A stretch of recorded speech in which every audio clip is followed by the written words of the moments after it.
Hey, this is Ben with Shirk Photography, and I want to go over my League of Heroes template.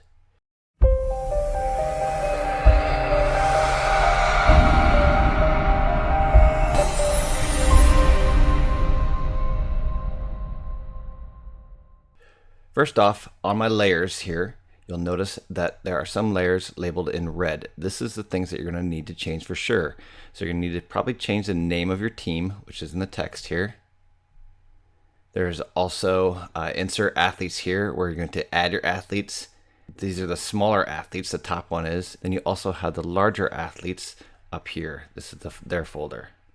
So you have three things that you're going to need to change for sure. On the text folder, when I open this, there's a highlight from the League of Heroes. It's that little dashes that kind of go across the top of that. There's the scoreboard team name, which is way down in here. If I go super down, as far down in here, you can change the team name if you want to. We also have the League of Heroes, which is the title or motto of the full poster, and you can completely change that to whatever you need. Also, it does not have to stay League of Heroes. I have Union Knights football across the bottom, and then the year. This is I have labeled in 2020 currently. However, you can change that. To change that, it's a little bit different than most text. Most text, you're simply going to hit the T tool here, text tool, and highlight this. However, this is a smart object, so you're not going to be able to edit it this way. I have it as a smart object because I have some perspective and warping going on this font. So to do that, what I had to do is make it into a smart object. To edit a smart object, you're going to double click on this little square here. What's going to happen is a new box is going to pop up. This 2020 is where you edit it. So now you're going to go into your type tool, edit it to whatever you want to do. We're going to say it's 2024 right now.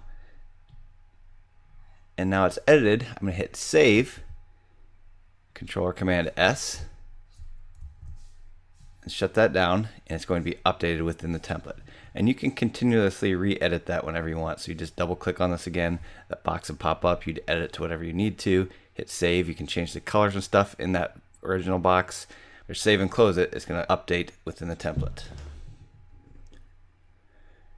Some other things included with this template are the tackle silhouette. If you're using, you can use this for other teams too. This does not have to be just football. You can simply shut off the scoreboard and the tackle silhouette, and it could be softball, it could be whatever other team you wanted to running across this field. It's just a grass field, it could be soccer, anything you need. We have a tackle silhouette. We have the scoreboard and the field goal in there. And we have the super person logo, which you can edit to a different text. So they were the Knights, so I have a K in there. If they were the Bears, I just put a B in there.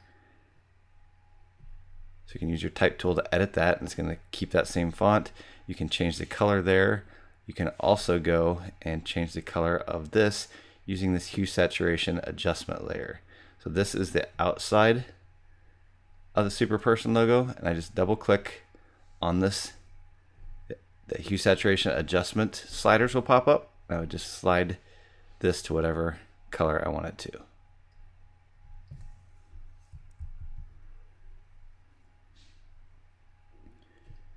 Then we have the larger athletes, and you have my sample athletes in here, but to add any athletes, just add them to this folder. This has a mask on it, so wherever I put my athletes, I'm going to move this guy here, and it's going to automatically disappear behind that B or whatever letter you have going on there. It's going to disappear behind it because there's a mask right here. To edit this mask to make more or less disappear, you're going to paint with black or white. Change that up if you need to, but you shouldn't need to. I think I've done a pretty good job editing that, and so that when you put it, there'll be some lightning coming out around them. And this last option here is the field in the sky option. So we have the sunrise coming up over the horizon there. Makes that little line. We have some light fog behind the players. We have the horizon or the grass here. We have some lightning and the sky.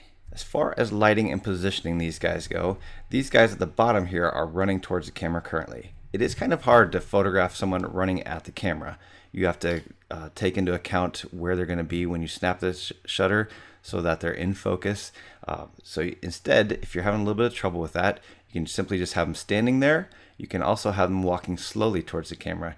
Either way, it'll be just the same effect. There'll be a bunch of guys towards the bottom here, or girls, and it'll look great. I do have that kind of fog overlay over the smaller athletes right here. That kind of helps blend them in also. As far as lighting goes, though, I have my lights mostly from behind. I wanted these kind of guys kind of silhouetted. I have 2 strong strip lights from behind. Also, my main light is almost past the athletes, so there's not a whole lot of light on their faces. They're still pretty dark. My main guys do have those stronger strip lights, again from behind, to give these highlights on their cheekbones and edges of their bodies. The main light is not quite as far behind the athlete. It's just off to the right side of them. I used a larger softbox that lights their faces. Sometimes a larger softbox, though, will add too much brightness to their shoes. And this one, though, you don't have to worry about that because I have faded that off and they're disappearing behind this fog bank here. Hopefully these tips help you to complete your project. And if you like this template, be sure to check out some of my other actions, templates, and brushes. Talk to you later.